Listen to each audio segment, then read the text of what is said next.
Start कर रहे हैं क्लासिफिकेशन ऑफ पॉलीमर से, जहां पर के सोर्सेज, स्ट्रक्चर, मोड और मॉलिक्यूलर फोर्सेस के बेसिस पे क्लासिफिकेशन होता है। और अगर हम सोर्स की बेसिस पे बात करें तो नेचुरल, सिंथेटिक और सेमी सिंथेटिक पॉलीमर्स हैं, जिसमें रायन बहुत ही इंपॉर्टेंट एग्जांपल है सेमी सिंथेटिक पॉलीमर्स का। स्ट्रक्चर की बेसिस से बात करें तो लीनियर, ब्रांच्ड और क्रॉस लिंक्ड है। Cross link usually highly branched होते हैं और इसीलिए स्पेशल नाम है क्रॉस लिंकिंग का। ये बायफंक्शनल और ट्राईफंक्शनल मोनोमर से ही बनते हैं। बेकेलाइट इसका लेजेंडरी एग्जांपल है। फिर बात करें अगर मॉलिक्यूलर फोर्सेस की तो इलास्टोमर्स, जो कि एक्चुअली रबर वाली फैमिली यही पाई जाती है, इसी कैटेगरी में है। और जो भी पॉलीमर्स और पॉलिएस्टर्स है वो फाइबर्स होते हैं जो कि थ्रेड फॉर्मिंग सॉलिड्स होते हैं हाई टेंसाइल स्ट्रेंथ के साथ। थर्मोप्लास्टिक्स और थर्मोसेटिंग पॉलीमर्स में थर्मोप्लास्टिक्स स्लाइटली ब्रांच्ड होते हैं और जो थर्मोसेटिंग है उसमें क्रॉस लिंकिंग होती है। This can not be reused, जबकि जो थर्मोप्लास्टिक्स है they are capable of repeatedly softening on heating and hardening on cooling. Addition और कंडेंसेशन पॉलीमर्स की बातचीत करें तो एडिशन पॉलीमर्स जो है वो रेडिकल पॉलीमराइजेशन में जाते हैं, नॉन पोलर बॉन्ड्स होते हैं, पाई बॉन्ड्स के पॉलीमराइजेशन से बनते हैं। कंडेंसेशन वाले में पोलर बॉन्ड्स होते हैं, कार्बोक्सिलिक एसिड, अल्कोहल, NH2 इस टाइप के। फिर होमोपॉलीमर्स, कोपॉलीमर्स से डिफरेंस है कि होमोपॉलीमर्स में सेम टाइप के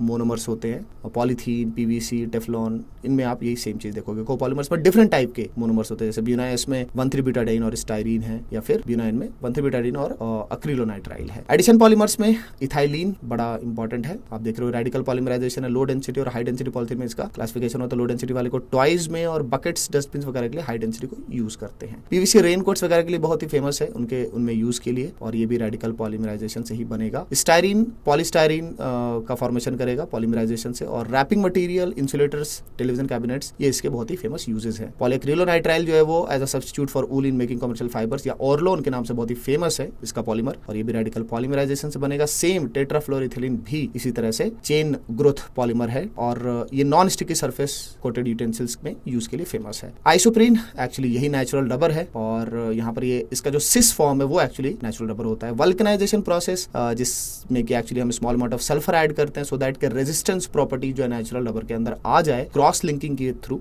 सल्फर को आप देख रहे हो यहाँ पर क्रॉस लिंक दिखाया गया है, and it is used in rubber bands and tyre rubber. Oxidising agents वगैरह के अटैक से ये सेव करता है। ब्यूना N में 1,3-ब्यूटाडाइन और अक्रिलोनाइट्राइल है। देखो नाम में कोडिंग होती है, BU जो स्टैंड्स फॉर 1,3-ब्यूटाडाइन और N stands for acrylonitrile. It is used in making oil seals and tank lining. Buna S, इसमें ब्यूटाडाइन और स्टाइरीन है, दैट इज वाई के S वहाँ पर स्टाइरीन के लिए दिखाई देता है। Auto tyres, floor tyres, footwears और केबल इंसुलेशन के ये काम आता है। कंडेंसेशन पॉलीमर में बात करें तो डैक्रोन है पहले, इथाइलिन ग्लाइकोल और टेरेफ्थैलिक एसिड से कंडेंसेशन से बना होता है। ये सारे ग्रुप्स यहाँ पर पोलर दिखाई दे रहे हैं, तो ऑब्वियसली कंडेंसेशन पॉलीमराइजेशन होना है।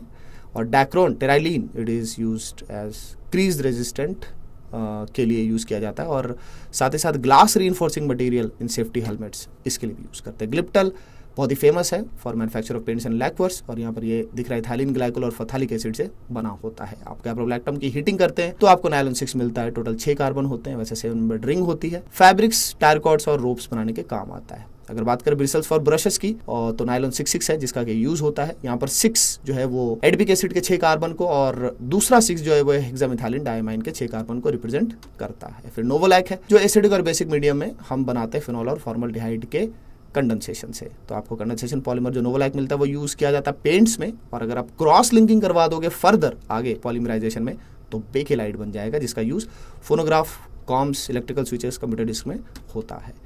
यूरिया फॉर्मल्डिहाइड रेजिन, ये भी कंडेंसेशन पॉलीमर है, और इसे हम अनब्रेकेबल कप्स और लैमिनेटेड शीट्स के लिए यूज करते हैं। अगर आप मेलामाइन फॉर्मल्डिहाइड रेजिन बनाएंगे तो वो अनब्रेकेबल क्रॉकरी में यूज होता है। देखो दोनों चीजें डिफरेंट है, ध्यान रखना। बायोडिग्रेडेबल पॉलीमर से लास्ट में, जिसमें PHBV का जो हाइड्रोक्सी ब्यूटाइरेट है वो 4 कार्बन को, और जो हाइड्रोक्सी वैलेरेट है वो 5 कार्बन को वैलेरेट रिप्रेजेंट करता है। इसे हम यूज करते हैं इस ऑर्थोपेडिक डिवाइसेज में और कंट्रोल रिलीज ऑफ ड्रग्स में। लास्ट है नायलॉन 2 नायलॉन 6, जो कि एक्चुअली ग्लाइसिन को रिप्रेजेंट करता है, उसका नायलॉन 2 वाला पार्ट 2 कार्बन की चेन, और अमीनो कैप्रोइक एसिड वो रिप्रेजेंटेड बाय नायलॉन 6 होता है।